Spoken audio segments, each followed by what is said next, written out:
میرے نبی پاک صلی اللہ تعالی علیہ وسلم نے فرمایا ہر چیز اپنے رب سے مانگ، ہر چیز مانگ، ہر چیز مانگ۔ یا رسول اللہ کیا کچھ؟ میرے محبوب نے فرمایا تیرے گھر میں نمک بھی ختم ہو جائے تو وہ بھی اپنے رب سے مانگا کر۔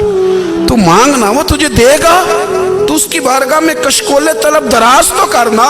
اور ترمذی شریف میں عجیب لفظ ہیں، رسول کائنات نے فرمایا، رب کریم فرماتے ہیں جب میرا بندہ ہاتھ اٹھاتا ہے نا تو مجھے حیا آتی ہے کہ میں خالی کیسے لوٹا دوں اس کے۔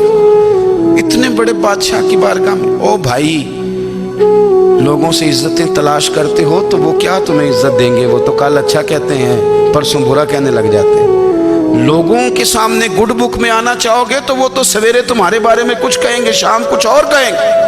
اپنی روحانی زندگی آباد کریں، اپنے مسلح کو وقت دیں، اور دنیا سے چھپ کر اس موبائل کو بند کر کے اور اپنے آپ سے بھی چھپ کے اور تنہا ہو کے چھپا کے سارا کچھ اپنے آنسو اپنے رب کی بارگاہ میں پیش کریں، اس کے حضور حاضری دیں۔ سنو نا ترمذی کی حدیث، اور اسے یاد رکھنا، نبی پاک علیہ السلام نے فرمایا اپنے دکھ لوگوں کے سامنے نہ بیان کرنا، سیٹھوں نوابوں کو نہ بتاتے پھرنا، دنیا داروں کے سامنے جا کے نہ رونا کہ میں تکلیف میں ہوں۔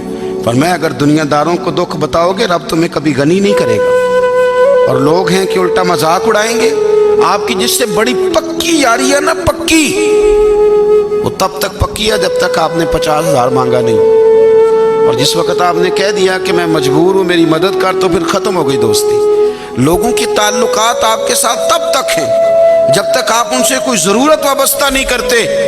کریم محبوب فرمانے لگے بندوں کے سامنے دکھ نہ بیان کرنا، اللہ تجھے کبھی غنی نہیں کرے گا۔ تو اپنے دکھ اپنے رب کو بتا، تو دعائیں مانگ، تو اس کی بارگاہ میں حاضر ہو، تو اس کے حضور عرض کر۔ فرمایا اپنے دکھ اپنے رب کو بتا، وہ جلدی کرے یا دیر سے کرے تجھے ساری دنیا سے بے نیاز کر دے گا، تجھے کسی کا محتاج نہیں رہنے دے گا۔